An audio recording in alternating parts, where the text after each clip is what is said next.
Welcome to Criminal Gines, a comedic true crime watch-along podcast where we watch Criminal Minds, all 15 seasons, and discuss the true crime that can be linked, however indirectly, to the episode. We're your hosts, Stacey Johnson and Veronica Shea, and this week we're joined by Rocky Roberts in discussing Season 1, Episode 10, The Popular Kids. Hi, Rocky! Hi, Rocky! Hello, it's me. It's me. Hi. I'll get that stuck in my head. I always do. Easy peasy. Yeah, and I don't like Taylor Swift at all. And that's the only part of the song I know. That's it. Same, because of that's it. TikTok. Reels for me, but Instagram, TikTok for young people. Oh, yeah, because Veronica's old. Yeah, I don't watch. Doesn't TikTok. I don't do the ticky-tacky. I don't either, though. You gotta get with the times, you two. You're supposed to, though. Like, as a comedian, you're supposed to. Yeah. But I just feel like maybe I'm that underground comedian, you know? Oh, I'm like that's probably what it is. I'm like Yeah, super me too. underground. So. Yeah, me too. When you said underground, I pictured you physically underground, like a little mole comedian. That's how underground she is. You have to go under the ground to watch her perform. Exactly. Correct. Because I'm basically like a hipster, but before hipsters were a thing, you know? I'm so cool. They've always been a thing. Stop! You try to be funny and It's bad. It's so bad. Good. Okay. Rocky, tell us what you do. I mean, Veronica already knows, but I don't know you very well. I'm a stand-up comedian also. That's and cool. I'm an audio engineer. He's the best person in the a world. well-versed man. Yeah, I can hang pictures and carry ladders and stuff like that. Stacey's trying to get people to promote themselves. I know, I'm trying to No one is good at it. I am terrible. I'm horrible at it. Let's dive right in. So this is episode 10, The Popular Kids. Stacey, who's been promising to do an episode recap. Yep, I can do it. I'm stressed. Okay. Is still not going to do our episode recap. I know, that's going to be my thing now. I'm just going to keep saying that I'm going to do it, and then I just never do it.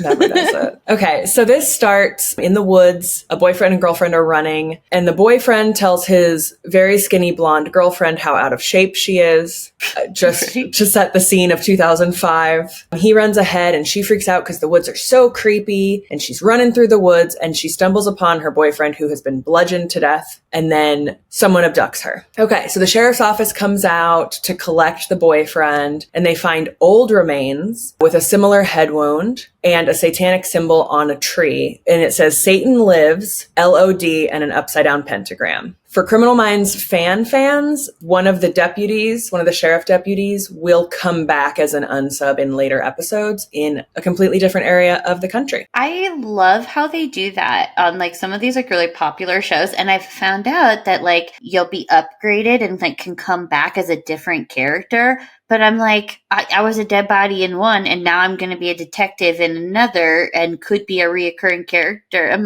but that one person is going to see that and be that cop was a dead body. Yeah. That's terrible. That's how you get pigeonholed into just cop dramas. That's like being a soap star that you could just play another soap star in a different soap.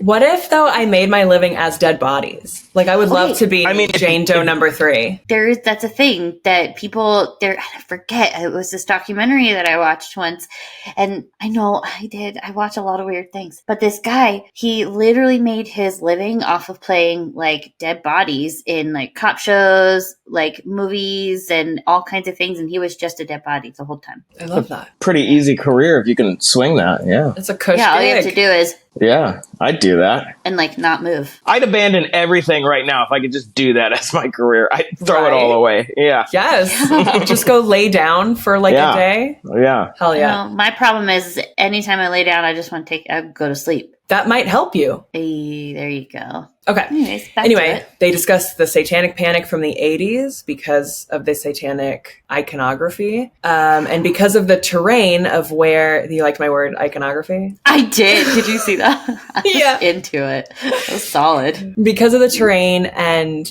how isolated it is, they realize that the unsub must be from the area, and they decide to use locals in the search party for the missing girl because they realize that this unsub is most likely to insert themselves into the investigation. Reed meets meets the sheriff's high school varsity football playing son who's very into criminal profiling. During the profile, they talk about how there have been no verified human sacrifices in connection with Satanism. There are, of course, cults that kill. They mention Jim Jones, they mention Manson, and that they want to be looking for this charismatic leader. They want to look out for heavy metal music, sex, drugs, and alcohol. All the fun things, quite frankly. Okay.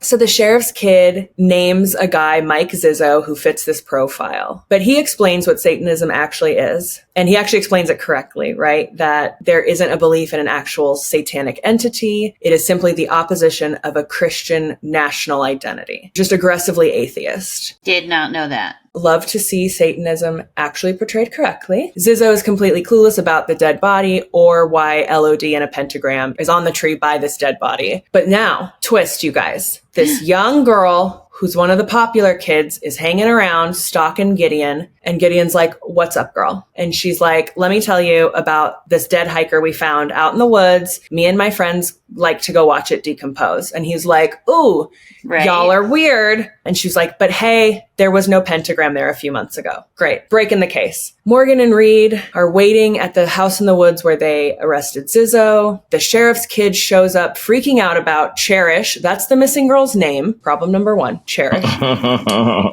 And he was like, did you check the back house? And they're like, what back house? Now, these are two smart men, and they put it together quickly that this kid gave them their suspect, gave them their location, and is now giving them a back house where they do find dead Cherish. So they're able to arrest him, take him down. Only 2 people got killed. That's pretty good numbers for this show. And that's the episode. It was a good episode, though. I liked it. It was my favorite episode I've ever watched, ever, of anything. Was it? Of anything. Wow. Ever. Of anything? I just want to jump in. That's fair. It's a good episode. You know, it has some good Morgan moments, which is what we like to see as people who love Shamar Moore. Speaking of, I was giving you introing the give me more. Copy. I'll cut. I'll make sure to do it. No, keep it in. Gimme more. So I forgot about it until literally we were signing on. So I did this one.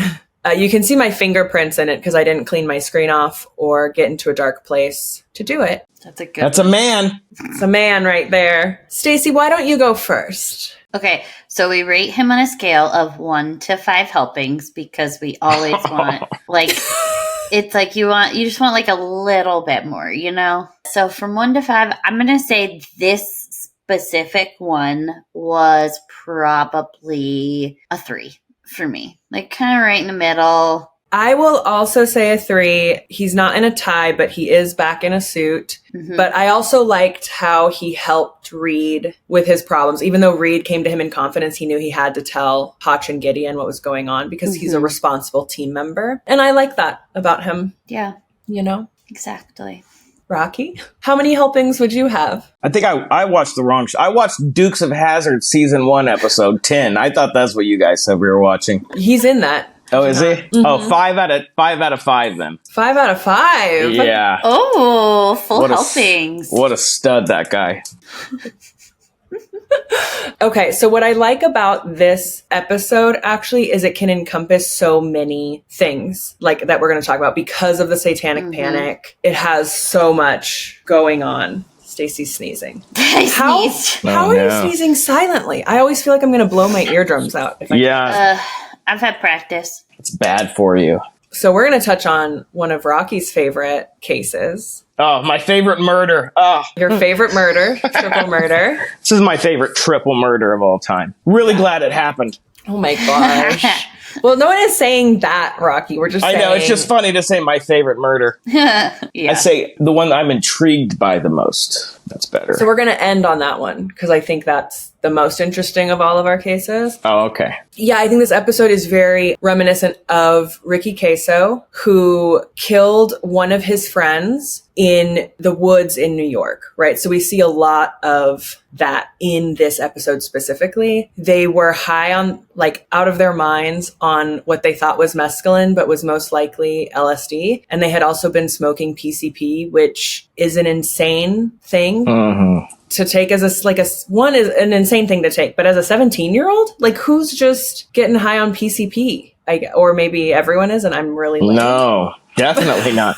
Troubled kid drug. Right. And so this guy, a lot of killers obviously get nicknames. He was called the Acid King because he would always be taking microtabs of what he thought was acid, or no, what he thought was mescaline, but was actually acid. He killed his 17-year-old friend, Gary Lowers, in Northport, New York in June of 1984, right? Which was right in the middle of the Satanic Panic, which started in the 80s. Two other teenagers were present at this murder and were also high. And apparently one might have held this other kid down. But it kind of seems like it was just the spur of the moment thing, but they had actually had like an altercation because Gary had stolen drugs from Ricky. So that's fun. Always a good time. But he was saying all this shit after he got arrested about Satan and the devil. And then, of course, he was arrested wearing an AC/DC t-shirt and he liked heavy metal music and, you know, sex, drugs, rock and roll kind of thing, which all played into everyone's idea of Satanists,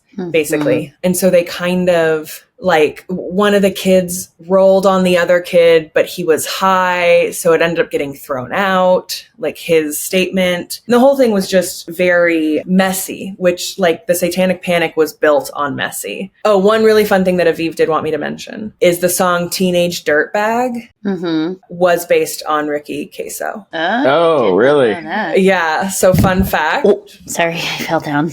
I never heard that. Yeah, isn't that really weird? That's crazy. So there you go. And so this, like, if you look at the case and the show itself, like, just those two things, I think it's very much based off of Ricky Kasso, but I think it's a very cut and dry case. It's nothing very interesting. Right. What was interesting about this one is like what was believed, like what was, again, sensationalized by the media of like this being a satanic ritual and a satanic cult because of the way that Lowers, is that how you say that? Gary Lowers. Was tortured. It's also really interesting too because they make mention of Ricky being friends with this group that sold drugs and called themselves the Golden Knights. The Knights of the Black Circle. The Knights of the Black Circle. That's pretty metal. That's pretty metal. Isn't that very metal? Rock and roll. That's a great band name. That's going to be our band, you guys. I'm down. Yeah. Okay, side question. What instrument are you going to play in our metal band? I can do vocals. Okay, good. Ooh, drums. Okay. Rocky's on drums. Love it. I don't know how to play anything. I can do mouth guitar noises.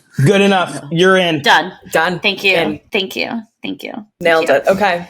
This is the beginning of the Knights of the Black Circle. So the Knights of the Black Circle, they just sold drugs, but the media reporter, like TV journalists reported the Knights of the Black Circle being a satanic cult, which they weren't. They just sold drugs. So I think this just was sensationalized into more than what it was. The media got a lot of shit wrong with this case. No, the media is always right. The media never sensationalizes anything. The media is right. Yeah.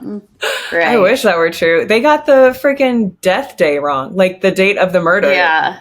Oh, really? Yeah, like off by 3 days. And it was like, what the fuck? Like, good reporting, guys. What blows my mind the most is doing acid or something. Because a lot of people take acid or mushrooms to have like an experience with God or something, an elevated experience. And to murder, to even have a negative thought when you're tripping usually will just make you, it's a downer. It will put you into a bad trip, and you just want happiness. So to actually murder somebody while your brain is fried on acid, I don't understand. You have to have something else already wrong, I feel like. Yes. You can't just take acid and kill somebody, because when you take hallucinogens, you want to relax. You don't want to feel those feelings. You know what I mean? Right. Well, that's such a good point, because he was kicked out of his house a bunch. He was taken to a psychiatric hospital by his parents, which used to, you'll love this, Rocky, which used to be the Amityville Asylum. Oh, shit. Called. Nice. And then when he was hospitalized with pneumonia, his parents tried to convince the hospital to basically keep him there for psychiatric care against his will. And they were like, we can't do that. Like, he's antisocial, but he's not dangerous. Yeah. So yeah, there was definitely something else So you start adding with him? drugs like PCP. I don't know. I've never done PCP. I don't know why you would do PCP. It seems like it just makes you freak out. Yeah. So and you're like adding strong. PCP You're like throwing and, trucks around. yeah, that's the ones that like cops will fight. Like 10 cops will fight like one guy on PCP. Yeah, on PCP. Yeah. And the guy will be fine. And you're like, Yeah. But I don't understand how the other kids also could have been on acid and not been just having a horrible experience. Because that just seems like, literally, that seems like hell. Because your brain is somewhere else, you know? they probably were having a terrible trip and maybe even thought what they were seeing Yeah. was a bad trip. Because Yeah. imagine like your friend calls you and your other friends out to get high and then starts stabbing your one friend. Yeah, that's insane. Because he was stabbed 13 to 26 times. Yeah. Dang. Again, weird reporting. Did it say he 13 a lot. to 26. and he had desecrated graves and stuff, right? Yes. He had been Yeah. caught digging up a That's- grave. Anytime it's a kid like this, there's always that in there. I come from one of these towns in Texas where it's a small town, a bunch of woods, nothing to do. And there was this old cemetery. It was like, it grown like in the woods. It was like a black cemetery and just way off in the woods somewhere. We used to go run around there just to scare ourselves when I was in high school and stuff. But I think in like 2005, and you could look this up, this kid went and he was like 15 years old. He dug up a child's grave out there and made a bong out of the kid's skull. You can look this up. Shut up. So I was just there last week and they cleared all the woods where it was and now they take care of it. But it was like just this forgotten about cemetery in the woods. That's Jesus. Yeah. And it was an African American community cemetery. There's a lot of like hidden African American cemeteries throughout the South and stuff. I mean, there are a lot of them at the bottom of lakes. That's a whole other thing you can dive into. Jesus. Was But yeah, the this kid, is- like prosecuted for anything? I know he got in trouble with the cops, but I don't know the extent of it or where he is now, but it was a big deal. Like I said, we used to go out there when I was in high school and stuff just to run around and freak each other out. There were homeless in the people that would live in there. 1900s? Yeah, back in the 1900s, yes. It was the 1900s. 1996. It's like the meanest thing anyone That has ever took me a said to me second. is that I You're grew up in the 1900s. It was It's like, true. We were. It makes us sound so old. oh God. Yes, it does. Yeah, they were just like vibing in the woods, and then they started to scuffle. Vibing. and They were just vibing in the woods, you know, on PCP, no big deal, or acid or whatever, or LSD or whatever it is. I don't know what the difference between any of those are. But Prude. yeah, thank you. I mean, look at my shirt. It says a heart that says. I know she wanted to join a metal band. Aw. And she's like, "Hi guys." No. Straight edge. There are straight edge metal bands. Oh, Yeah, but they're harder than Stacy is. I'm gonna, Yeah. I don't know. You have, Straight edge. is pretty hard. Yeah, they are. They like fully attack people. Like if you're Yeah. smoking a cigarette, they'll beat the shit out of you. We grew up with straight edge. Stace, did you have a lot of straight edge in Yeah, your? there were a lot. Yeah, and one kid took a shovel to the back of the head of another kid. In Yeah. high school, and he was like in a coma. No, yeah, they say they don't do Yeah. drugs, but violence is their drug. all the straight edge kids that I knew back then are not straight edge now. Of course not. None of them. Because you Not grow like up, you become an adult, and you find out you need drugs. Yeah, you need drugs and alcohol. To You have to have it to live. survive. to cope with all the bullshit that we've been Yeah. through in this fucking life. Can't but be up anyways, here raw dogging reality. Yeah. I don't like that. Raw dogging reality. That's a good podcast name. Raw dogging reality. I do like that. That should be the title of this.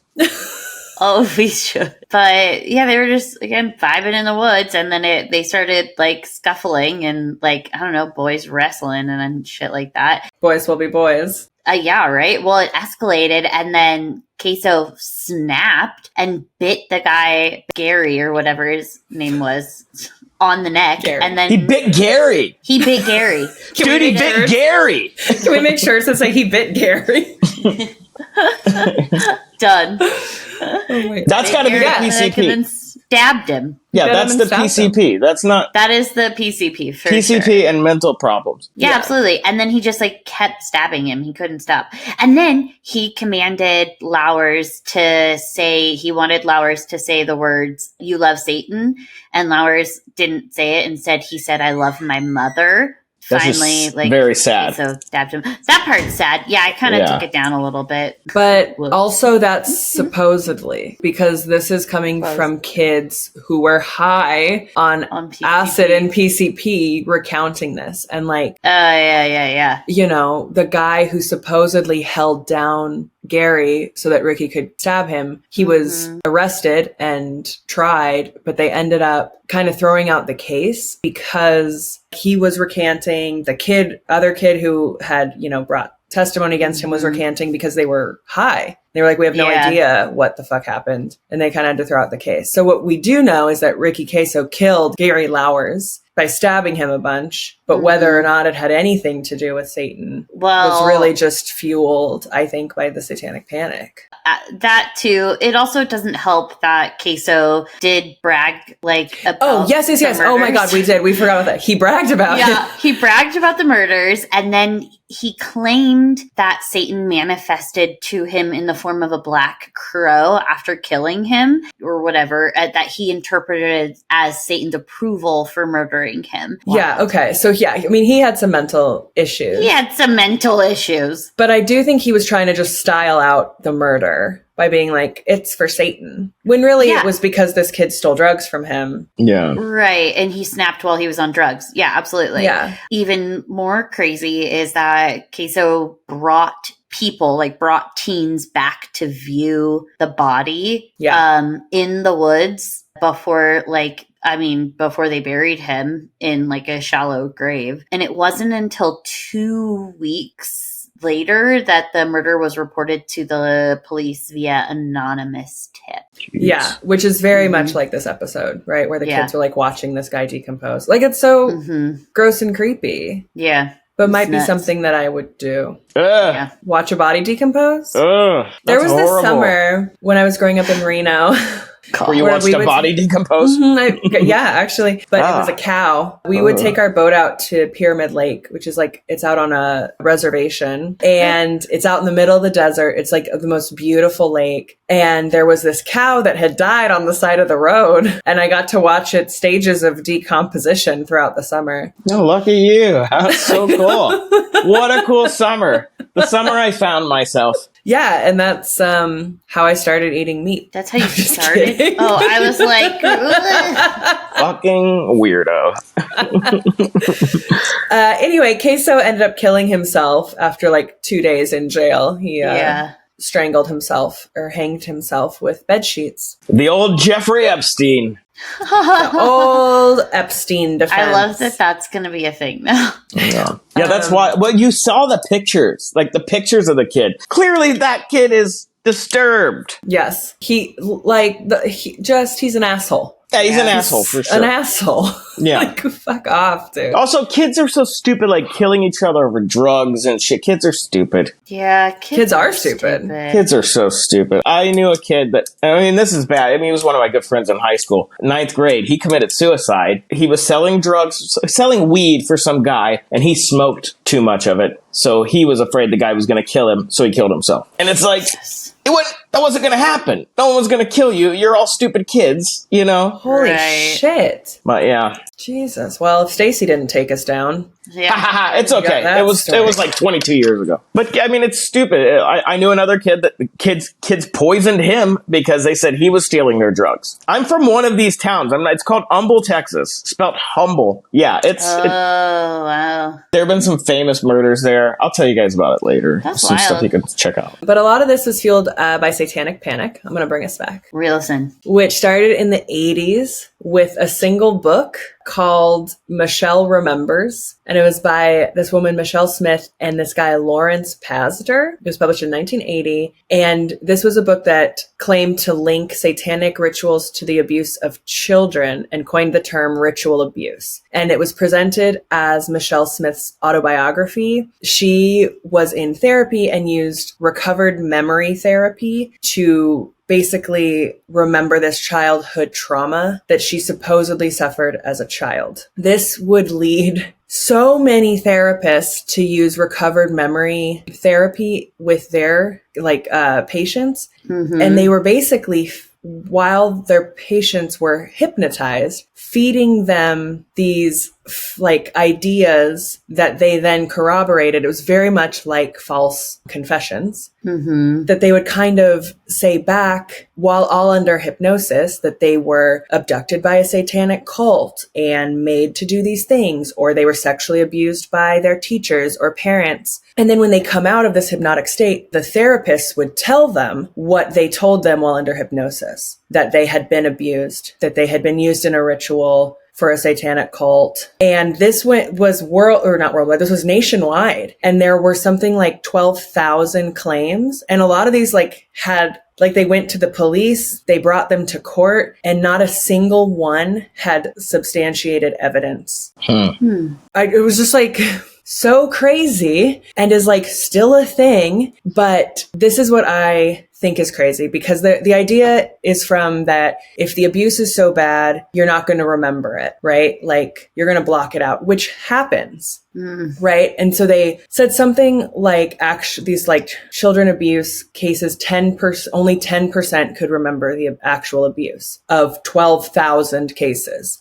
But if you liken it to sexual assault with women, the numbers are as follows. I had to write it down. 38% of the women did not remember the incident of abuse, but 88% said they knew they had been abused. So while they knew they were abused, they could not tell you exactly what happened step by step because they had repressed the specifics, but not the entire event. So all of these people who had no recollection of any event happening ever were not actually abused. And this caused one father lost his rights to see his kids. He lost his wife because she divorced him. He ended up suing and winning $500,000 because none of it was true. But in 1988, Geraldo did a special about satanic cults and recovered memories. But it was basically this mass panic that all of a sudden that there were just Satanists among you next door to you using children in sacrifices, when actually scholars who have done satanic studying and this kind of stuff don't actually think satanic cults have ever existed. And things like the Satanic Church or the Satanic Temple are just aggressively atheistic congregations of people who would prefer religious freedom as opposed to one nation under evangelical Christians. And the Satanic Panic has ties to evangelical Christianity. That's who started it. Which makes sense, since the only group in existence who believes Satan is a real entity are the Christians. I'm sorry. Okay, so hit me with it, Rocky. Let's go. So obviously I grew up in the suburbs of Houston, and my dad raised me on heavy metal. My dad raised me on Judas Priest and Slayer and Metallica, Guns N' Roses, all I listened music. to. Yeah, and that's why I'm a metalhead now today. But I remember there was a friend of mine, this kid Ryan. His mom, she was hot. Okay, let's just get this out of the way. Hot Christian mom, and she had a crush on my dad. So she knew that my dad, and she was married. Okay, this harlot. So she showed me this movie when I was over one day, and it was called Hell's Bells. Okay, I don't know if you guys have ever seen this movie. You can find it on YouTube. No. It's a documentary. It's hilarious, and it's put out by some Christian group, and it's all about how heavy metal music is an instrument of the devil. It's hilarious. They start breaking down songs, and they're like, if you listen closely enough and don't fear the Reaper, you're going to hear a demon screaming. Yeah. At this point, there's a demon screaming and stuff like that. So I grew up with this kind of stuff, literally wild. Hell's Bells. It's this whole Christian documentary, and it is fucking hilarious. It's funny if you can watch it with a room full of people. It's great. But, oh my God. Yeah, it's stupid. You're right. That's what it was. It wasn't like the Satanic Temple. Those people, they're not worshiping any deity. They're worshiping themselves. They're saying, why can't we all be gods? So I'm my own God, It has nothing to do with worshiping the literal devil with horns After I watched Hail Satan in 2019, I was like, oh, I'll give them my money. Yes, I will, because they're doing great work. And so I made Stacy read their tenets, the 7 tenets. And she goes, oh, I might be a Satanist if this is what it is. And it's like, everyone. Person would be. Absolutely. It's about science and cognitive thought. There's nothing evil about it. Nothing evil. No. Maybe the imagery, people are worried about the imagery, but I like it because I love metal and horror movies. And look, this is the shit that I have around. Look, this is what's around around me. Okay, of course, I like this kind of stuff. Hey, mine has flowers in it. Oh well, that's. I made this. I dug up a grave when I was a kid. They made a bong out of this. Yeah, so the whole thing, but I loved that in the episode, they literally had Aaron Paul say, Satan just means opposition. And it's opposing this idea that we all have to live under Christian tyranny, basically. Yeah, it's true. I mean, what are we going to start breaking down the Bible and all the missing books and all the kings that have rewritten the Bible? Right. And now you're supposed to go like, I have to live my life by this fucked up manual that no one knows what's actually going on. It's just a way to say, don't kill people and don't rape people and be a good person. Yeah. But it's just so crazy that it took into like the mid 90s to kind of debunk the Satanic Panic. And ultimately it just was like people condemning metal music or like Dungeons and Dragons of all things. Yeah, that was another look big at one. those kids. Those kids are really doing damage. Like, what the fuck? I tried to get into it when I was like 12. I started reading the books, and I remember my dad, who was a metalhead at the time already, but because Dungeons and Dragons, I think this was just because it was nerdy and he didn't want me to be a nerd, but he was like, those books make people commit suicide. And I'm like, what? And he's like, yeah, because they never end, and then people are like, I need the ending, and then they kill themselves. I think he just didn't want me to be a nerd, honestly. I think so, too. That's what it was. There are some of these bands that do believe this shit, though. Have you heard of Mayhem? Yes. No, you haven't, Stacey. Mayhem? Yes, I have. They're the Norwegian death metal band. Yes, okay. Yes. They have murdered people. And I was going to be like, is this the black metal band? Yeah, I mean, 2 of them are murderers. Two of them have killed people. And because it was over there, 20 years was the maximum sentence for murder. And they're back in the band touring now. They're touring the States. Which Culkin was in that movie? One of them. Not Kieran. No, Rory? Was it? I feel like it was Kieran. Kieran? Maybe. There's a great documentary on them, and then the movie. The movie is, it's so good. It's really good. It's a biopic, but it plays out like a horror movie. Yeah. And it's real.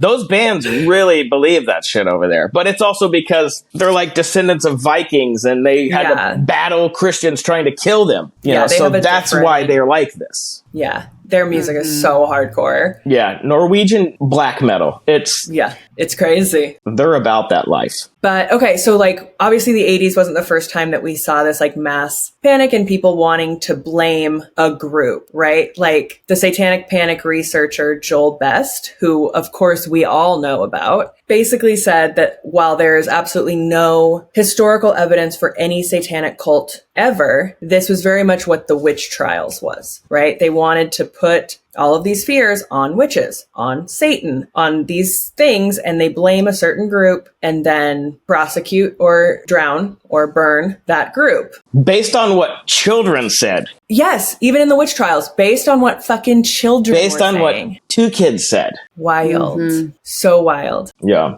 But what I really love about the fact that like heavy metal, D&D were like so villainized through the Satanic Panic was Stranger Things season 4's inclusion of Eddie Munson, who plays D&D, who listens to all the heavy metal. But I think that he was based on Damien Eccles.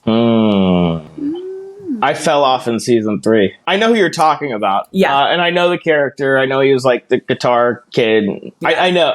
Pop culture. Yeah, of course. You live in the world. But I didn't know he was based on Damien Eccles. Crazy. I think he is. Okay. Because he's ultimately innocent, but the entire town hates him. Wait, did they think he killed somebody? I didn't watch. So. Yes. For the disappearance of a child in the woods, and they found the bodies, and they blamed this kid because he lived in a trailer, he listened to metal, he smoked cigarettes. Okay. So he's very much the Satanic Panic character, especially it is set in the 80s, so that like makes sense. But I think he's Damien Eccles. Okay. So do you want to tell us about Damien Eccles and the West Memphis Three? I mean, I I have so many opinions about it's Just take us through the case. Let's just. So these kids were playing, these 3 little 8-year-old boys were playing around in their neighborhood, playing in the woods, and their family went to go look for them, and they couldn't find them, and it became a whole thing where these 3 teenage boys, they saw these kids in the woods too, where these kids went missing, and long story short, these kids were found dead eventually, and they started blaming the teenagers, saying that these kids are worshiping the devil out there, having,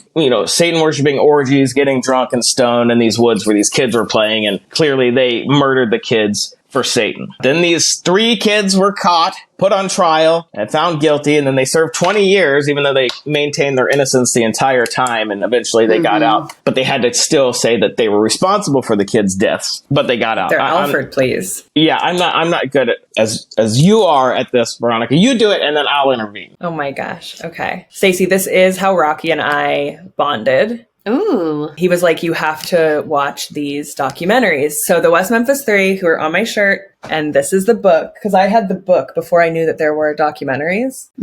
Because I am a little bit obsessed with the Satanic Panic. And so that's a great book. It's called The Devil's Knot, and it's about the West Memphis Three. And this happened in 1993. For anyone who thinks we've really come a long way from it, we have not. Damien Eccles, he was 18 when it happened. Jesse Miskelly was 17. And Jason Baldwin was 16. And these were 3 little misfit friends who liked heavy metal music. And I think Jason and Damien were better friends than Jesse, but they accepted Jesse because he was an outsider. He had a very low IQ of 72. So this is below a level where you would be considered mentally deficient. Sweet kid, just not bright. Okay, so dirt poor. They're all dirt poor kids. Dirt poor. West Memphis, Arkansas is what we're talking about. But there's 3 documentaries on them called Paradise Lost. You can find them on HBO or Max now, whatever. And Metallica let them use their music, which they do not let people license their music, but they let them use it because they're a big part of that case, actually, shockingly. So they were arrested and convicted of murdering, dismembering, and sexually mutilating 3 8-year-old boys for the simple fact that they were outsiders, dyed their hair black, listened to metal, and Jesse Miskelly gave a false confession. He was questioned by police without a lawyer, without parents present. He was under 18 at the time, and he eventually broke after hours upon hours of being interrogated. He gave a false confession. He actually had an alibi for the day. He was at a wrestling competition, and Jason also had an alibi. He was in school. So if they had bothered to check, but as we've discussed before, once a confession is given, that's kind of the end of it. So they were touted about as Satanists, and you can hear adults talk about these children on the documentary, and it's wild. It's wild what they were saying. They're scared. They're scared of those kids. Yeah. They're terrified of them. Of these, and like Damien Eccles is so articulate, but just this like philosophizing kind of 18-year-old boy sentenced to the death penalty. Yeah, he was given the death penalty because he was 18. And this, it's so wild because there was just no evidence. They had to drain this kind of like pond creek area to find the bodies. The police and the prosecution said that the kids were killed there. The defense was like, where is that evidence? There's no blood. There's no murder weapon. There would have been blood on the people who killed them. Where are bloody clothes from these kids? Where is any evidence corroborating this? I will say that the documentaries are very explicit with crime scene footage. So do be prepared for that if you're going to watch them. Within the first 3 minutes, Metallica's playing and they're pulling 8-year-old dead bodies out of the water. It's a lot. It's hardcore. They're naked and hogtied. Like it's and they show their faces. Like it's wild. Yeah, what you're seeing. They don't hide anything. Anything. One of the boys, his scrotum and penis were detached. Now, the prosecution said that they were surgically removed. And the defense has a witness that says it looks like animal scavenging. Either way, in any of those instances, a 16, 17, and 18-year-old boy don't have surgical abilities, nor do they have the ability to just rip it off of nothing about it makes sense. And these kids lost 20 years. So spoiler alert, their third and final appeal it does kind of get overturned. What ends up happening is they try to get a new court date their second time around. The judge says, no, it's the same judge who saw their case the first time. The prosecution does not allow for new evidence to be brought. So they keep their, sentencing. Mm-hmm. At this point, there is a quote unquote Hollywood. It's a low budget documentary film crew that has taken an interest, and thank God, because it kept it in the public eye, and people were traveling there to support them, to help them continue fighting, right? At some point, you, as a defendant, you have to pay for a lot of these new tests to be done to get people to look at the cases. By the third appeal, they got John Douglas, who we all know is my guy, from the BAU. He was retired at this time, but he came out as a criminal profiler to say, obviously, these kids are not the perpetrator and who they should be kind of looking for. And it certainly is not 3 high school kids. So with all of this kind of renewed interest in the case, because they kept coming out with documentaries for each appeal, the third one was going all the way up to the Supreme Court, and they had new forensic evidence, DNA evidence that they wanted to submit. Usually with an appeal, you will submit new evidence. Otherwise, why are you appealing, right? Unless you can prove that your lawyer or that something was wrong with the trial itself, which was the first time around. They were trying to say the bias around this because they got so much negative press. But the judge was like, you have a Hollywood documentary crew following you around. Like, you like this, and kept, like, the whole thing is so bonkers. These poor kids. The third one goes up, and, the appeal board is hearing it. And the defense lawyers who at this point are working for free are like, hey, we've got new evidence. And the prosecution is fighting against that, because really at the end of the day, the prosecution's job is to put them away, keep them away, right? That's the deal. So they would have to admit that they got it wrong, which no one likes to do. Especially not me. So don't let Stacey be a prosecutor. Because I will never admit that I'm wrong, even if I know I'm wrong. That's her toxic trait. Wow. My stubborn side. So they were fighting to keep this new evidence out. And the judges literally had to look at them and be like, why do you not want justice served? If there's new evidence, why wouldn't you want to hear it? Right? And the prosecution had no argument for that. Yeah. They were like, because we would lose our fucking case. I don't know. So basically they were granted a new trial, but because it's their last appeal, they did run the risk of still being convicted. Yeah. Which means that's the end of the road. So because the prosecution was still in a good position, a lot of people don't like to believe the prosecution gets it wrong, right? It's our idea of the justice system, and justice. A lot of that is played into by shows like Law and Order, where it's good cops and a good thing, and yay, we saw it to the end. But they also knew that they weren't in the strongest of positions, so they allowed a plea deal to go through with all 3 of them, and they had to basically, it's called an Alford plea. There it is. You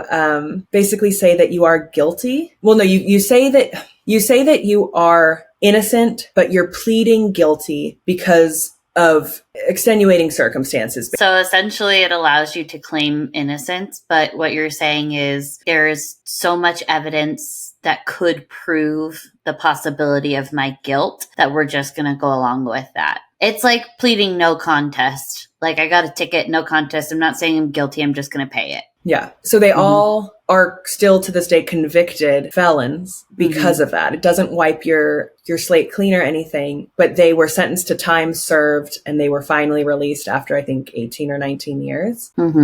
So, I think it is the greatest miscarriage of justice that our country has seen in modern times. There's the 3 boys, the 3 8-year-olds are dead still, and nobody is really responsible. The 3 teenagers, Damien Eccles and the other 2 are liable, I guess. They took the lumps for it, but there's still, a murderer out there, and there are suspects. There are suspects. Yeah. If you watch the documentary, they talk about what Mr. Bojangles. They said there was a black guy that walked into this restaurant called Bojangles, and he was bloody, and he was soaking wet and muddy, and he went into the bathroom, and they called the cops. But by the time the cops got there, he was gone. But they didn't take any of the DNA. They didn't take any evidence because there was blood left, but they just completely ignored it. So that was one. And then they start saying, let's look at all the parents, and there was the one parent of, which kid, John Mark Byers, wasn't that his name? Yeah. He was like really outspoken. And I think him hamming it up for the cameras for the documentary, because I think maybe the documentary, it did good, but it also really, it also did bad. Yeah, it hurt the case, because all these people are now, they think that they got to ham it up for the cameras, and it makes everyone look bad. No one looks good from it. After the first one, I was like, it was the stepdad. It was obviously the stepdad, because there was also like bite marks. Part 2 also, right? Yeah. Part 2 is all about how it's him, but it's not him. They make you think it's John Mark Byers, and by the third one, he's friends with the documentary crew, and they're like, no way, it was him. He couldn't have done it. Then they start looking at Stevie Branch's stepdad, who's Terry Hobbs. Yeah. And that's the one that they still look at to this day. But there's John Douglas came in and he did a full profile pro bono for the defense. But yeah, that's it. So we've stolen the lives of these 3, but the 3 8-year-olds who are dead, no one is looking for the killer. They asked the prosecution, why are you going to look? And they're like, why? Those are the 3 people. They pled guilty because Alfred is not an innocent plea. Did you see the Terry Hobbs stuff? So Stevie Branch, one of the 8-year-olds, his stepdad, Terry Hobbs, they say he did it because he was mad at the mom because he caught her cheating on him. Yes. And so he said that he was going to teach her a lesson because of that. But also there were rumors, because this little wooded area, it wasn't a big wooded area. It was just like this little small area with a drainage ditch that ran through it. And so there were rumors that some of these men in the neighborhood were engaging in homosexual behavior in this little wooded area with some of the teenage boys. And Jesse Meskelly was paid before to wrestle shirtless with another boy back there in the woods where he was accused of killing those kids for older men. Older men would pay these teenagers to wrestle shirtless and stuff. And so they say that maybe Stevie Branch and the 2 other 8-year-olds walked back there during that happening, during some kind of, homosexual encounter with all these married men. And they may have, raped him and killed him. What's so interesting to me about all of this is whatever happened to proving it beyond a reasonable doubt. There was so much reasonable doubt that these boys didn't do it that, what happened to that? Well, the confession. It's the confession. Here's where it trumps everything else. Here's where you're going to really not understand. This is going to blow your mind, Veronica. The 3 boys are also still suspects. The thing is, Damien Eccles was proven to be a pathological liar. He has been proven over and over. He's been caught in lies over and over again. His alibis don't stick. And you said Jason Baldwin had an alibi, but these in the last trial, I didn't think he did. Jason Baldwin doesn't have an alibi. He doesn't. In the last hearing, yes, his lawyer stood up and said, "We have no alibi. We don't have an alibi." Now, but he had an alibi in the first 2. What? Yes, but it didn't stick. It was proven false. Jesse Meskelly, his wrestling event was the week before the murders. So, not any of them actually have an alibi. None of their alibis hold up. So this is stuff that I've gone through in the last couple of years. You're so obsessed with this case. So I used to really be on their side. But then I started reading about some of these things, and then the bite marks. They kept saying the bite marks. Well, Jason Baldwin had the knife. His knife had a compass on the end. The compass was broken. Well, they took the shape of the compass and compared it to what were bite marks, and it matches. Oh, yeah. So, these are all things that have been coming out in the last few years. So they're saying, we don't know who did it. We don't know who did it. And they're saying, we know who did it. But this documentary crew muddied the waters. They made this impossible for us to, to stick to them. So another thing is they were told, okay, you can get out. You take this plea and you say you did it. Wouldn't you say, fuck that? I didn't do it. I'm not responsible. I mean, I understand it's 20 years in prison, but part of me now at 42 and after really You don't look 42. Oh, well, thank you. I think that there's a strong possibility that one of them, if not all of them, could have been involved in it now. I think Rocky. that. Okay, but what's the motive? Give me a motive. So another thing, I used to hang out in these kinds of woods when I was a kid, and we're going to find out that Rocky killed people. No, listen, there would be older kids out there that would bully us in the woods and shit. And those kids could have killed us and just left us in the woods, you know? It's right. And if these kids are as disturbed as they are, I think maybe Jason Baldwin is the one that really seems like he might have been in a situation. If they did it, he seems like the odd man out that would have been just like, they're doing this, I guess I'm going to partake. I guess I'll participate. Also, Jesse, because you think Eccles would have been ringleader, and then he's just going to go along with whatever. Yes, Jesse confessed after what they said was a 12-hour investigation. He was only in there from 10 a.m. till 2 p.m. Yeah, I thought it was hours of interrogation. He was in there from 10 to 2. 10 a.m. to 2 p.m. Those of us who did fast math on their hands, that's 4 hours. Okay, so and I know I feel like I sound like I'm trying to say like they did it. I'm just giving everything from that side now. No, I love it. Yeah. Jesse he confessed to his lawyer twice. And his lawyer was like, no, stop saying this. Then he confessed in court and they said, we told you not to say this. So wild. Who really knows? Because if they truly were innocent and they didn't do it, don't you think that maybe we would have, like, something would have come up by now? We would find something by now. If they're still looking. If they're still looking, yes. So they're not looking. So I think it could have been them, and I also think it could have been the stepdad, Terry Hobbs, because he had a real like he was the crazy one. He was a drug dealer. He was having these low key gay meetups in the woods and stuff, paying kids, and he paid kids to wrestle shirtless for him. It's just a whole fucked up town of fucked up people, you know, Arkansas, babe. And then something horrible happened, and everyone's a suspect somehow, you know. Yeah, it's like a Agatha Christie novel. Everyone did it. Yeah, everyone did it. Death on the Ditch. Death on the Ditch. Oh my God. So if you look at Google Images, look at like satellite views from back then, like 93, and just like pictures of the town, and then go to Google Images today. Nothing has changed. Nothing. That's how shitty that town is. There's not even a new McDonald's on the map. I mean, it's like Podunk, Arkansas. Ugh. So, okay, I have a question for you. What was probably after doing like your research and like getting into the case and things like that, Rocky, what was probably the biggest turning point for you to switch your mindset of like, oh, maybe they did do it? When I found out that when they said like, okay, we'll take responsibility for it, even though we didn't do it, I thought like, well, that's kind of fucked up, because I personally would be like, nope, I didn't do it. No, leave me in prison until you got some evidence that we can, you know, I wouldn't just be like, okay, I'll say I did it, and then I'll be a convicted felon for the rest of my life. If you were looking at the electric chair? I mean, I know they did it for him, but he's so hard to believe is the thing. He is really hard. He has lied so many times. They say he's a master manipulator.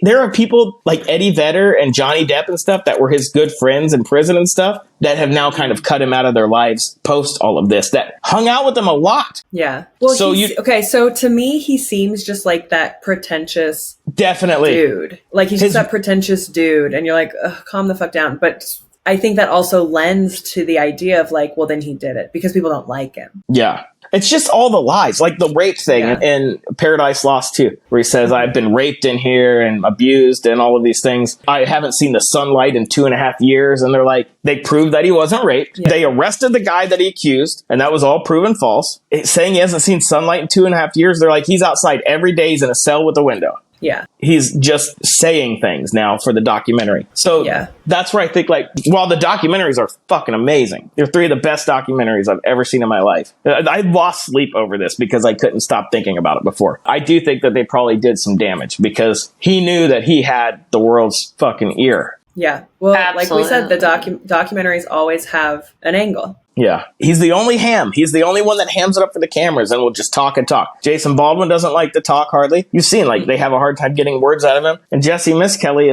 he's like a child, basically. Yeah. It's such an interesting case because it's, like, I'll always say that I do think it's the largest miscarriage of justice in our country. And people will always say to me, if they bring up something else, it's the Central Park 5. Oh, yeah. And that absolutely is on the exact same level. For people who don't know, there were 5 kids in New York who were accused of raping a woman.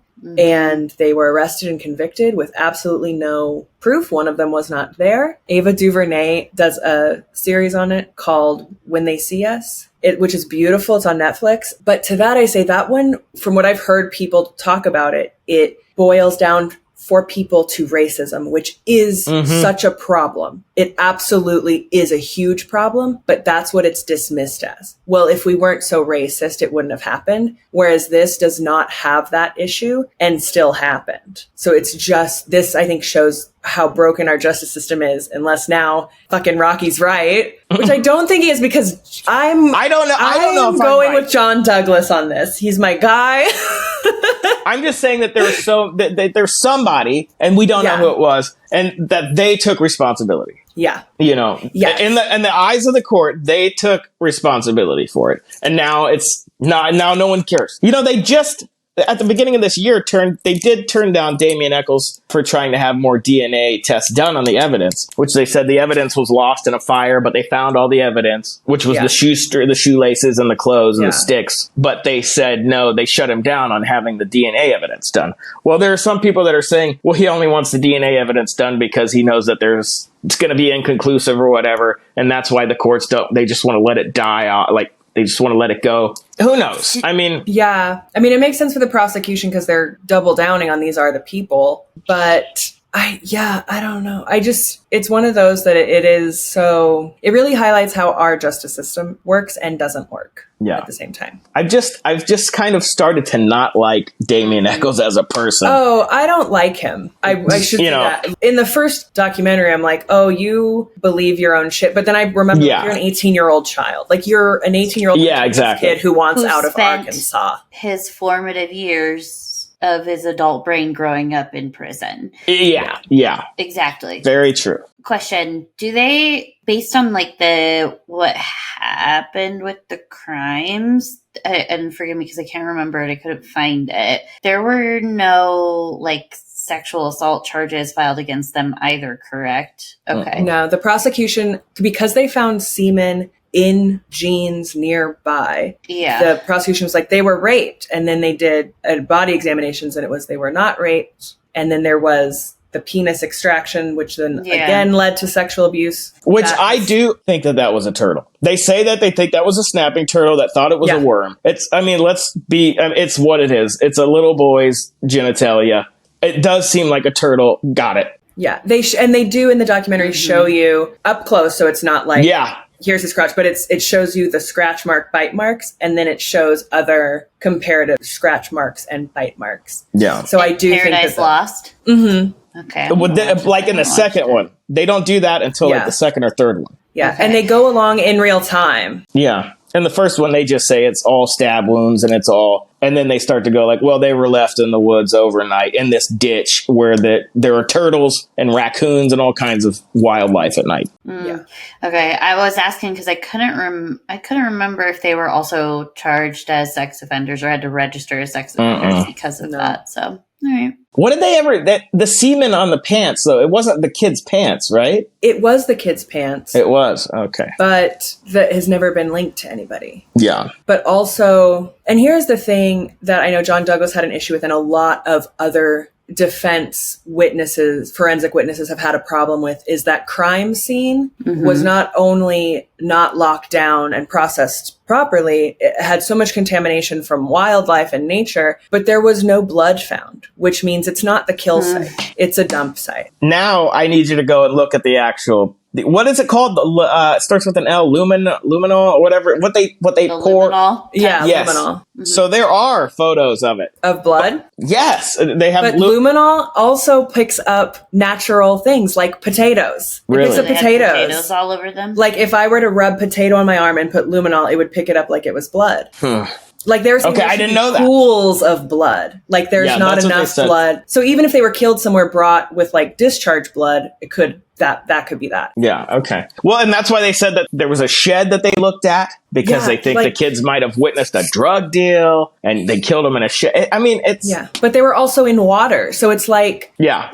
What is this evidence that we have, but we don't have, but we have, but it's like... there's something that they say wild. That they have, yeah. Yeah, but what I think... Here's why I don't think it was them. I've just processed this. So this is my new, what I put to you, Rocky, is I think if they weren't looking at the death penalty, they probably, because Eccles was looking at the death penalty, and that, like you said, Jesse and Jason went along with the Alfred plea because of that. They were like, we'll at least save his life. Yeah. But if they had done it, if I was like Jason, let's say, I wouldn't still be his friend. It's not like they're in the same institution, It's like I wouldn't be sticking up for him, and I would turn around and say, hey, I'll do a plea and I'll tell you exactly what happened and what he did and what we all did if I can get my sentence lowered. And that didn't happen. Okay. You know? So I do think they were like, let's just get the fuck out of this and put it behind us. Yeah. I mean, yeah, you're because wouldn't you do that? Wouldn't you be like, I'll turn? I mean, I haven't, knock on wood, been in this situation.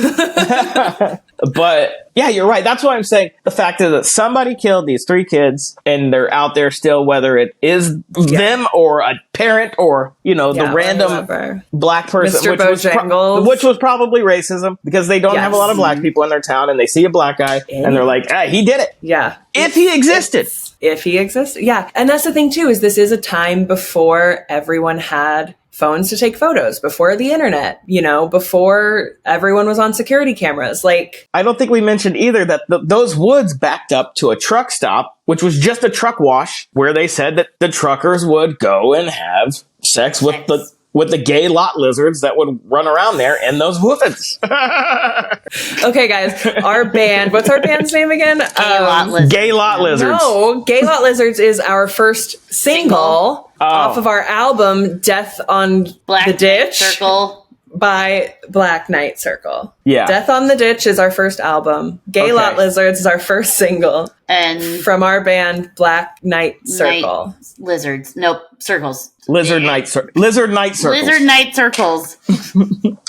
Coming to you in fall of 2025. So that's why this is the case that and I watched this documentary when I was like 12 years old, and it immediately took me, because like I said, I was a kid that was running around and I had Playboys under a piece of plywood in the woods because it was 1993. How else was I going to look at Playboy? You know? were one of these people who had porn in the woods. Dana Gould talks about porn in the woods. I was one of these kids. What? And it was just a gnarly, mildew-covered Playboy with maybe chunks that you could look at, because they were all stuck together from being in the Houston forest, which is a why swamp, they were stuck together, Rocky, I'm sure. Okay, all right. I thought this was I didn't catch on until you said that. It's not. Yeah, come on. I thought this was a children's show. What are we doing? This is family friendly. Yeah. PG-13 people. But I definitely grew up in woods like that, where if you saw the older kids, they could just beat you up in the woods for being in their woods. Now, eventually, all of these woods got torn down and they built houses. Thank God for deforestation. But there was definitely, this case specifically sticks with me just because, I grew up a kid in the woods playing around in the suburbs of the South like this, and it's just unsolved and it's weird. It's a weird, and it's not, the focus is sometimes you forget that 3 kids were killed. Yes, because the focus is so much on the 3 who were incarcerated. Mm-hmm. Right. That's a really, really good point. We have forgotten about the victims. 3 little boys were out being little boys, and that's what's been lost. That's beautiful. Oh, thank you.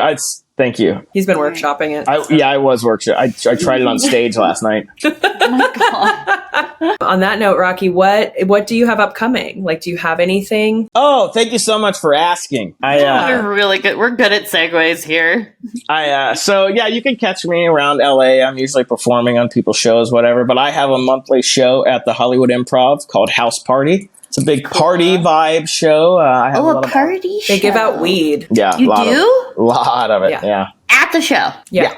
And there's an art show at the beginning. It's a really fun show. So much fun. This sounds like fun and totally something I would do. Yeah, it's great. You'd be super into it. I have a lot of artists outside selling art, displaying art. Then I usually have a band and stand-up comedy. It's a great show. Good vibe. A lot of fun. Actually, I'm not going to have an August one, but my next one is September 9th. That sounds like a really fun show. I want to go. Yeah, it's a blast. It's an art. It's like I said, it's an artist collaboration.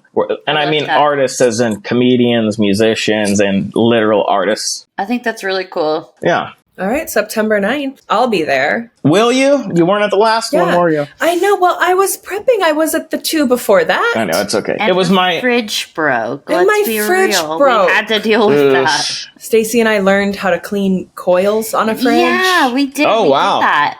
We did that. Oh, I With just my get a new fridge, I learned how to put in a water line. So, okay, great. Well, we're going to catch you at House Party, and hopefully we'll have you back on if you enjoyed yourself. Yeah, this was fun. I would love that. No one asked you, Stacey. Come on. All right. Well, join us next week for another episode of Criminal Gines. And Rocky, thank you so much for joining.